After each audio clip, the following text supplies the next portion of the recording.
Hello, my name is Jeremy Lafreniere. I'm one of the head instructors of Brazilian or Gracie Jiu Jitsu here for Capital Jiu Jitsu. This is Stuart Knox. He'll be assisting me today. I'd like to begin by speaking about our attire, and we call this uniform a gi. The gi is used for grips and holds, chokes, and submission opportunities. It's also used as a protective barrier, so that way there's not a lot of sweat or bodily fluids exchange between partners. Additionally, if you're interested in obtaining a gi, you can easily look online for Brazilian Jiu Jitsu or Gracie Jiu Jitsu gis. We're going to talk now about what Brazilian Jiu Jitsu is. It's a complete art. In Jiu Jitsu, there are basic strikes, throws and takedowns, ground grappling, and self-defense. And today we're going to work through a variety of these different modes or ranges of combat, and we're going to build off of each one, developing a complete fight plan. I also want to address what these ranges of combat look like and the different kinds of positions that you might see on the ground. The first range of combat is the striking range of combat. So when we're here and there's distance between the two partners, this is the striking range. As we close this distance, now we're in the trapping or throwing range of combat. If the fight then goes to the ground, we're now in a grappling range of combat here. I want to get a little bit involved with the different positions, and we call this a positional hierarchy when we're on the ground. The first and most basic position is the guard position. All right, so I'm here inside of Stuart's guard. His legs are wrapped around me. I'm sitting on my heels. I'm resting my weight, but I have a strong back. I'm looking up at the ceiling. My hands are in front of me, positioned on his rib cage. From here, if I were to pass his guard, I would move into a new position, and we call this position the cross mount. Now, the cross mount is a good position for me to be in. If I achieve the cross mount position, it means that I am now in a dominant position. From here, I can move forward. I could then achieve the full mount. If my legs are straddling Stuart, I have the full mount position, and this is a great position. I can even get in a better position. The king of positions is the back mount. If he turns, I might achieve the back mount here, where I put my hooks inside of his legs, my hands are under his armpits, and I'm holding here. Now there's very little he can do, and there's a lot that I can do to attack. And this is the king of position, and that is the basic positional hierarchy of Brazilian or Gracie Jiu Jitsu. The last thing we need to discuss before we get into some serious training is safety. You have to remember that if for any reason at any time Stuart's feeling uncomfortable, whether I have him in a submission or if he's just uncomfortable because there's a lot of pressure, he taps my body 2 times. When I feel the tap, I stop everything. If he can't tap my body, he can always tap the mat, and he can even say the word tap.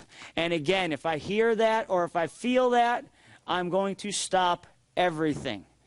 The other thing is, if you are in fact working through some of these positions and you are in fact working with your partner, make sure that you practice proper hygiene as well, keeping a clean, freshly laundered gi, trimming your fingernails and your toenails.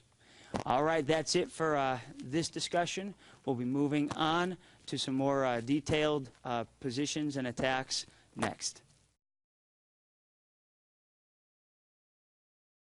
This is Jeremy Lafreniere with Capital Jiu Jitsu.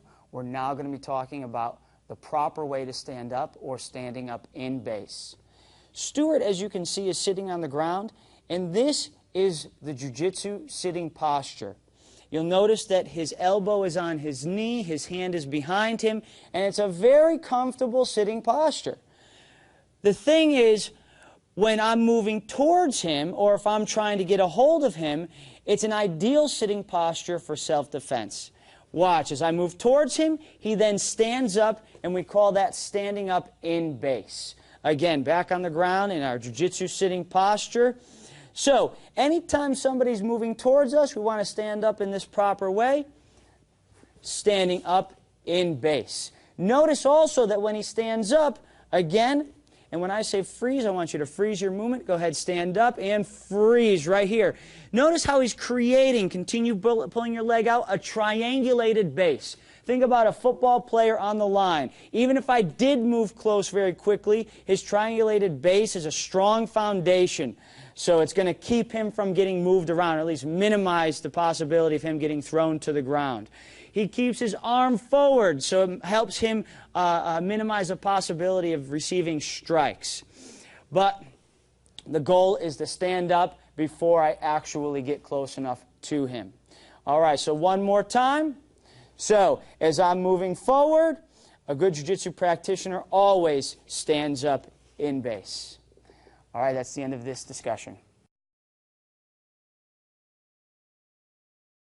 This is Jeremy Lafreniere with Capital Jiu-Jitsu, and we're now going to talk about some of the defensive and offensive strikes that a person can use when they are on the ground in their jiu-jitsu sitting posture.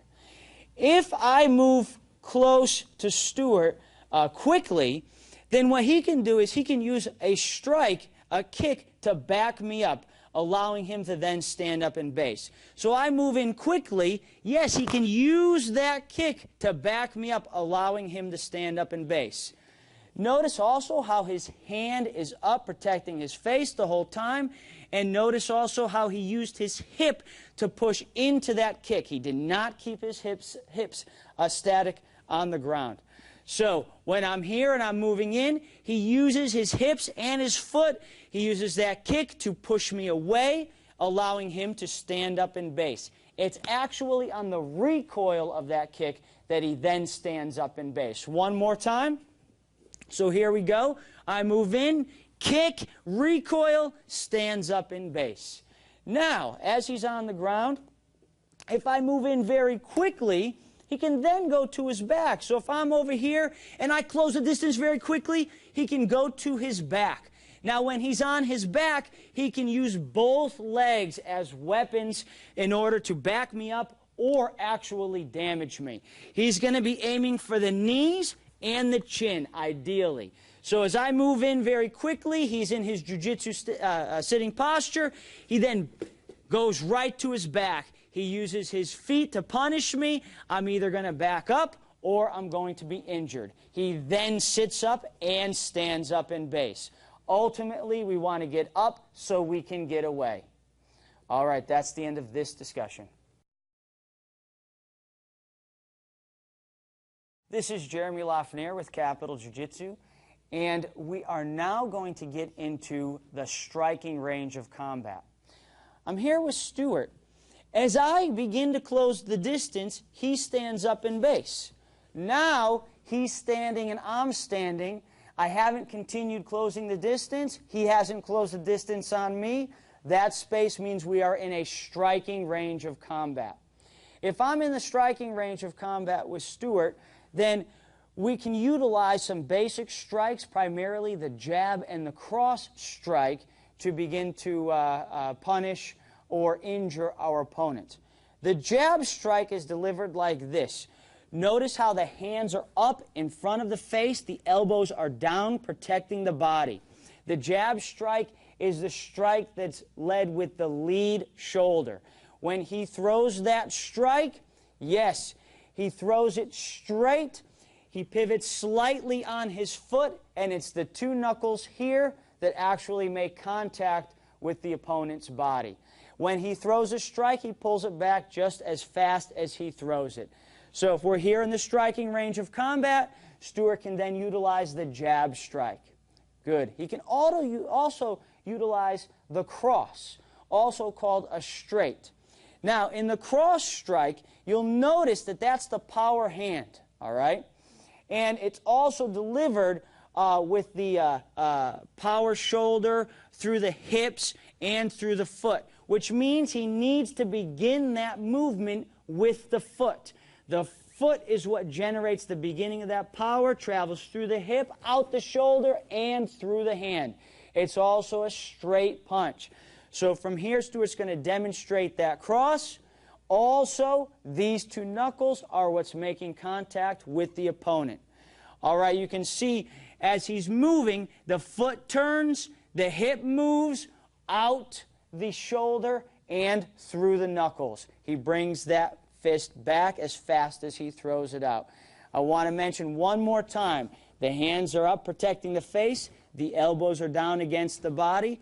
He is stepping with his lead foot slightly forward, and his back foot is at a 45-degree angle. All right, that's it for this discussion. This is Jeremy Lafreniere with Capital Jiu Jitsu. We're now going to talk about slipping punches.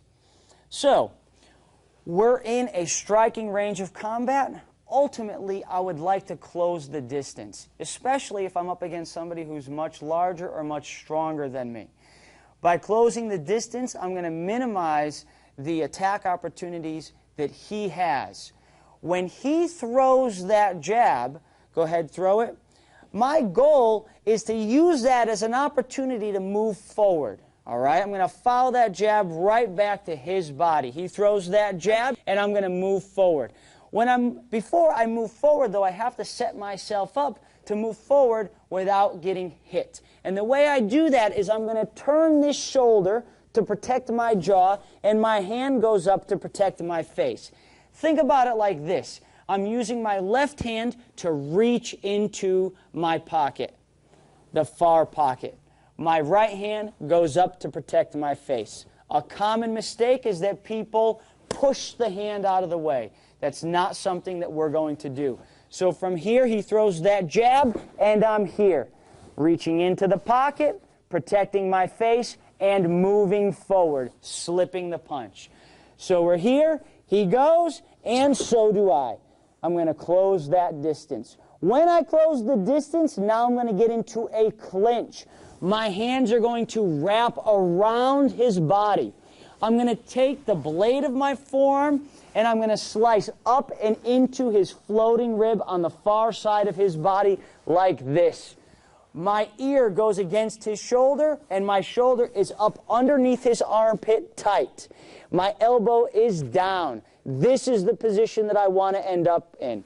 Notice how my legs are also perpendicular to his legs and I'm on the outside. So it's going to be very difficult for him to inflict any punishment on me, but it's going to be easy for me to inflict punishment on him, whether it's knee strikes, hand strikes, or a throw or takedown. One more time. So we're here. He throws that punch, and I slip the punch. My hands wrap around the body. I cut up and into his floating rib, and I take up all the space. My ear is against his shoulder, and my shoulder is up and underneath his armpit. Keep my hips forward and tight against Stuart, or my opponent. That's it for this discussion. The next piece is going to be a takedown. This is Jeremy with Capital Jiu Jitsu. We're now going to show a takedown, and this, of course, is after I've closed the distance with Stuart, I've slipped his punch, and I'm in a clinch, which, of course, is the middle distance in a complete martial art. So he throws that jab, I'm moving in, I'm slipping that punch. I've clinched against his body. I've minimized the ability for him to inflict damage, and I've maximized the ability of me to inflict damage on him. Now the next piece, and this is a safety issue, is my left foot is going to step parallel with his lead foot. Notice how this happens. I don't want to trap up or step on his foot because then when I fall, it could hurt him. And ultimately, the science of jiu-jitsu is the science of taking out the most dangerous moves so we can practice against our partners with a full resistance. and therefore, if we're ever encountered with a real fight situation, we're used to taking full resistance. And so that's why we always want to think about our partners and our own safety. So here I am in a clinch. I step. So my foot is parallel with his, and my right foot is going to sit straight out. This is a leap of faith move. I have to have faith that if I sit straight out and my butt hits the ground, he is going to come with me. All right, so jab, slip the punch. I'm underneath his rib cage, parallel, sit, bring him down. Notice when I fall, my elbow collapses and comes towards my body. I don't want to land on my elbow. On a matted surface, you're not going to get injured, but if it's the street, you'll shatter your elbow. And I don't want to keep my arm underneath him because he will land on my arm, trapping it or pinning it there. So I want to collapse the elbow at the last second. I also want to achieve one of the dominant positions that we talked about in the earliest clip. So when he's here and I'm here, I get into that clinch, I step, I sit, I'm going to follow up with the mounted position. Now remember, the mounted position is one of the best positions that we can have. I'm going to put my knees on the ground. I'm going to rest my weight on him. My hands are going to go out just past shoulders width, and I'm going to flare my elbows out so that way if he tries to trap an arm, it's going to be very difficult for him to break me down. One more time.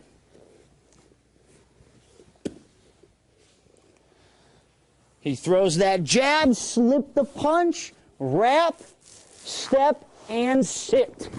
I am going to achieve the mounted position, rest my weight, flare out those elbows, and now you have a dominant position where you are on top of your opponent and you can deliver strikes or try to win the fight by using submission opportunities.